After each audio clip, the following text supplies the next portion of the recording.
Assalomu alaykum, hurmatli televizor ko'rguvchilar. Yaxshimsizlar? Dunyo qurultiyi Tor televiziyasining kunlik xabarlar programmasiga hammanglar xush kelibsizlar. Men Iftixor Abdurashid. Bugun seshanba. Hurmatli ko'ruvchilar, tövəndə diqqətinizlər kunlik xabarlar programmamızın təfsilatı bo'lsin. Mush ayning 25 kuni Dunyo Uyg'ur qurultiyi umum vakillar yig'ini chaqirib, Bosniyada ochilgan 8 navbatlik umum vakillar qurultiyidan keyingi bir yillik xizmatlarni xulosalab chiqqan. Dunyo Uyg'ur qurultiyi 10 ayning 25 kuni qurultayning umum vakillar tor yig'ini chaqirib, Bosniyada ochilgan 8 navbatlik umum vakillar qurultiyidan keyingi bir yillik xizmatlarni xulosalab chiqdi. Dunyo Uyg'ur qurultiyining muavin raisi Zumratay Erkin xonimning riyosatchiligida Sharq Turkistonning milliy marshi bilan boshlangan umum vakillar yig'inida oldi bilan qurultayning raisi Turg'unjon Alovdin apandim ichilish so'zni qilib, qurultayning Bosniyada chaqirilgan 8 navbatlik umum vakillar yig'inidan keyingi bir yillik xizmatlarini xulosalab chiqqandan keyin har qaysi komitet va markazlarning raislari va mudirlari o'z komitetlari va markazlarining bir yillik xizmat xulosasi va buningdan keyingi planlarini o'ttirib qo'yishgan.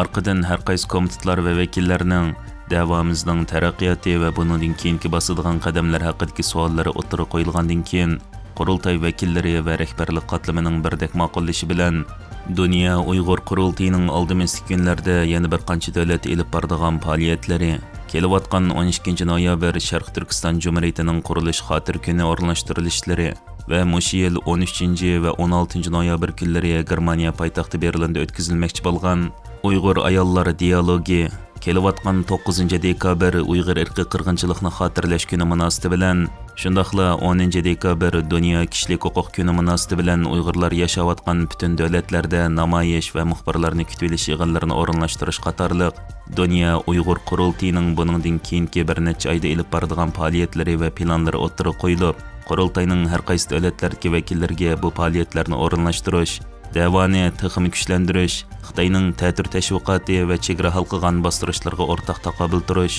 oxirgi nishonimiz vatanimiz Sharq Turkistonning hurligi, mustaqilligini qo'lga keltirish uchun har qaysi davlatlarda shu yerdagi qurultay qarashli tashkilotlar va har qaysi hamkorlashuvchilar shu davlatdagi Uyg'ur jamoati bilan zich ittifoqlashib, lobby faoliyatlarini yaxshi elib berishi ta'kidlandi. Dunyo Uyg'ur qurultiyining oliy maslahatchisi Ömer Qanat apandi 10 ayning 24 kuni Nyu-Yorkda Amerikaning Birlashgan Davlatlar Tashkilotidagi doimiy vakillari bilan uchrashuv elib berib, Amerika va Uyg'urlarni qo'llaydigan bir qism davlatlarning har yili e'lon qilib kelayotgan Xitoy hukumatining Uyg'urlarga qaratgan bostirish va qirg'inchilik siyosatini ayblaydigan davlatlarning o'rtaq bayonotining bu yil yana e'lon qilinishi, shundaqla Uyg'ur irqiy qirg'inchiligini to'xtatish va Uyg'urlarning orzu-armonlari haqida ba'zi konkret talab fikrlarni yetkazgan. Ömer Qanat apandim bu jarayonda Nyu-Yorkda Tibet va Mong'oliyalik tashkilot rahbarlari, siyosiy faoliyatchilar bilan birlikda Sharq Turkiston va Tibetdagi vaziyat haqida maxsus doklad tayyorlashga tayyorlik qilayotgan BDTning oz sonli millatlar alayida dokladchisi professor Nikolas Lavret bilan Uyg'ur masalasi va Xitoyning Sharq Turkiston xalqiga qaratgan irqiy qirg'inchiligi, xalqaro jamiyatning bu masalaga tutgan pozitsiyasi haqida suhbat o'tkazgan. Ömer Qanat apandi suhbat jarayonida Uyg'urlarga vakolatan Uyg'ur tariximiz, madaniyatimiz, Sharq Turkistonda qurilgan mustaqil davlatlarimiz, qachon va qanday qilib Xitoyning ishg'oliga uchirganligimiz, Uyg'ur xalqining tarixdan buyon bu mustamlikchilikka qarshi elib borgan kurashlari va Xitoyning Uyg'urlarga qaratgan irqiy qirg'inchilik siyosati haqida tafsiliy ma'lumot berish fursatiga erishib, Nikolas Lavret apandining Uyg'urlar haqidagi savollariga javob bergan. Nikolas Lavret apandi suhbat jarayonida Dunyo Uyg'ur qurultiyining muavin raisi Zumratay Erkinga alayda salom yo'llab, buningdan keyin Uyg'ur masalasida yana qo'lidan kelishicha haqiqat tarafda turadiganligini bildirgan.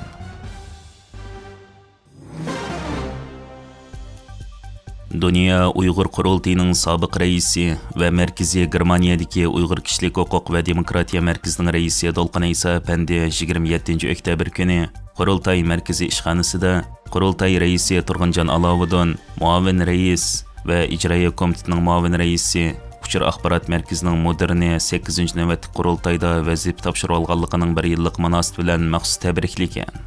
Dolqun İsa Efendi 27 oktyabr kuni qurultayning 2024-yili Bosniya poytaxti Sarayevoda chaqirilgan 8 navbatlik omon vakillar yig'inida vazifa topshirib olgan qurultay raisi Turg'unjon Alovodon, qurultayning muavin raisi Zumratay Erkin, qurultay ijroiya komitetining muavin raisi Erkin Sunun va qurultay uchur axborot markazining mudiri Iftixor Abdurashid qatorli qurultay markazi ishxonasidagi rais va xizmatchi xodimlarning bu bir yil ichida ilib borgan xizmatlarini tabriklab o'zining ko'nglini ifodalagan. Dolqun İsa Efendi o'zining ko'nglini izhor qilish bilan birga Myunxenda chaqirilgan 3-navbatlik milliy kengashning ro'yi bo'yicha muhojiratlik Uyg'ur jamoati va qurultay ichida birlik ittifoqlikni qo'lga keltirib, hamma bir niyatda kuch chiqarib, vatanimizning hurligi va mustaqilligini qo'lga keltirish uchun qurultayning yangi rahbarlik qatlami bilan sobiq rahbarlik qatlamining moslashuvchanligini ilgari surib, birdek ittifoqlashib kurash qilish va Uyg'ur masalasini xalqaro kun tartibga akilib, mustaqillik yo'lida yangi natijalarni qo'lga keltirish haqida o'zining ko'z qarashlarini ta'kidlab o'tdi. Assalomu alaykum, biz rahbarlar, mana bugun sizlarning Dunyo Uyg'ur qurultayining reisi, muavin reisi va komitetlarning mudirlari, ijroiy komitetining muavin reisi bo'lib vazifasini topshirib olganlarga naq bir yo'l bo'lgan kuni 2024-yili 10-oyning 27-kunisi Dunyo qurultayining 8 navbatlik vakillar qurultayida yangi rahbarlik o'zgarishib, demokratik saylamda sizlar rahbarlik vazifasini olgan. Naq bir yil bo'ldi, bir yil jarayonida jon pidoli bilan xizmat qilib Dunyo Uyg'ur qurultayining rahbarligiga salohiyatiga yarasha shaklda zo'r ishlarni qildinglar. Bu munosabat bilan biz sizlarga kichkina bir ko'nglimizni izhor qilmoqchi. Mana reisimiz az bo'lsa-mu, bir yildan buyon qilgan ish xizmatlarimizga ma'lum reisimiz bizdan Dunyo qurultayining sobiq reisi va bizning Dunyo qurultayining sobiq fondimizning reisi bo'lish sifatimizdan az bo'lsa-mu sizlarga bo'lgan minnatdorligimizni mushu yo'llarimiz orqali ifodalagimiz keldi. Oldimizdagi 2026-yili texnik jiq xizmatlarni qilishinglarga, xalqimizning, butun vakillarimizning kutgan orzularini oqlaydiganliginglarga ishonchimiz tam. Rahmat. Bu bir yaxshi, bir ulgulik bir ish bo'ldi. Rahmat.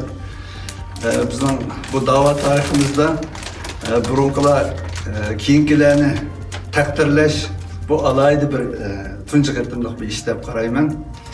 Buni biz inshaalloh bundan keyin davomlashtiramiz. Rahmat. Albatta umidingni yerda qo'ymaymiz, umidingni aqlaymiz. Kon rahbarlarning bizga hamdam bo'lib, har doim bizni qo'llab, hatto biz bilan har doim billa mengib, eg'ir ko'may bizning yenimizda turib bu davoni qo'llab mengib berganligiga rahmat aytaman. Rahmat. Rahmat. Muvaffaqiyatlarimiz. Rahmat. Javob topdinglar. Mübarek olsun. Mübarek olsun. Allah kuş kuvvet versin. Ağırmay, talmay kurash qilasizlar.